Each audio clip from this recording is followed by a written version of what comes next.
This is the first Sunday in Lent. I'd like to remind everyone that this is also Ember Week.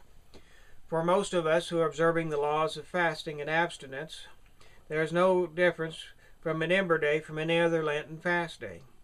However, for those who are not bound to fast, Wednesday and Saturday are days of partial abstinence, as well as days of fasting. And of course, Fridays are our days of complete abstinence throughout the year. And today's epistle is taken from the second epistle of St. Paul to the Corinthians. Brethren, and we helping do exhort you that you receive not the grace of God in vain.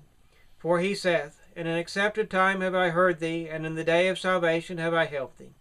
Behold, now is the acceptable time. Behold, now is the day of salvation. Giving no offense to any man, that our ministry be not blamed. But in all things let us exhibit ourselves as the ministers of God, in much patience and tribulation, in necessities and distresses, in stripes and prisons, in seditions and labors, in watchings and fastings, in chastity and knowledge, in longsuffering, in sweetness, in the Holy Ghost, in charity unfeigned, in the word of truth and the power of God, by the armor of justice, on the right hand and on the left, by honor and dishonor, by evil report and good report, as deceivers and yet true, as unknown and yet known, as dying and behold we live, as chastised and not killed, as sorrowful yet always rejoicing, as needy yet enriching many, as having nothing and possessing all things. Please stand for the Gospel. And the Gospel is taken from St. Matthew. Then Jesus was led by the Spirit into the desert to be tempted by the devil. And when he had fasted 40 days and 40 nights, afterwards he was hungry. And the tempter coming said to him, If thou be the Son of God, command that these stones be made bread. Who answered and said, It is written, Not in bread alone doth man live, but in every word that proceedeth from the mouth of God. Then the devil took him up into the holy city, and set him upon the pinnacle of the temple.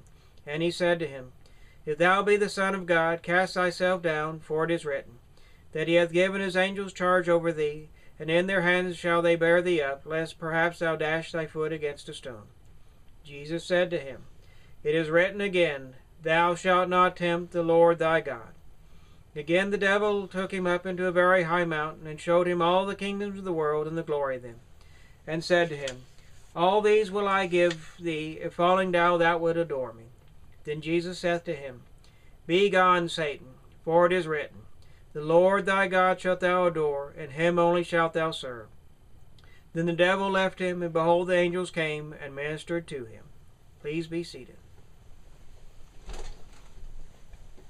We observe this Lenten fast in memory of the fast Jesus undertook prior to his public ministry. And he teaches us many things by this fast. First of all, that before undertaking any serious project, we must retire from the world to a desert place to fast and pray in solitude. In today's epistle we read, And we helping do exhort you, that you receive not the grace of God in vain. We receive the grace of God in order to sanctify ourselves and to prepare us for heaven. But we receive it in vain if we do not correspond with it. And this is why we read about the temptations in today's Gospel. St. Gregory speaks of the first temptation. The old enemy tempted the first man through his belly, when he persuaded him to eat the forbidden fruit. Of the second temptation he says, through ambition, when he said, You shall be as gods. And of the third, through covetousness, when he said, Knowing good and evil. Let us consider these three temptations, for we are tempted by them in these days. We are tempted through the belly, when we are tempted to excess in food and drink, and to seek what is most pleasing to the palate, especially if it is injurious to our own health. Lent is a very good time to discipline our palate. We are tempted through ambition, when we seek more than we need to live our life. In Proverbs we read, Give me neither bravery nor riches, give me only the necessaries of life. And let us be serious about what is truly necessary and what is superfluous.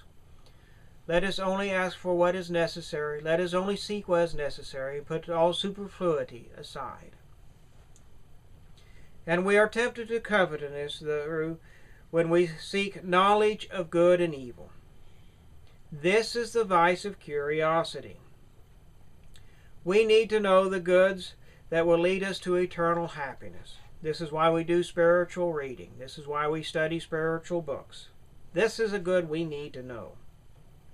We have very little need to know of evil. In fact, it is often sinful to know of the evil that goes on around us. Consider that when you pick up the morning paper or you turn on the evening news. Do you really need to know of these evils that are going on? The only reason we need to know of evils is that we need to know some of them in order to protect ourselves from a danger. All other such knowledge is an evil in and of itself and must be avoided. Let us, during this Lent, which we're trying to make the best of our lives, acquire the habit of seeking only good, especially those goods that will lead us to eternal happiness. For what else is there? We are made for heaven. Our true home is in heaven. This is a place of exile.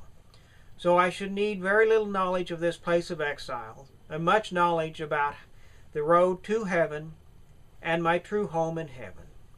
So let us seek good this Lent and seek our way to our true home in heaven.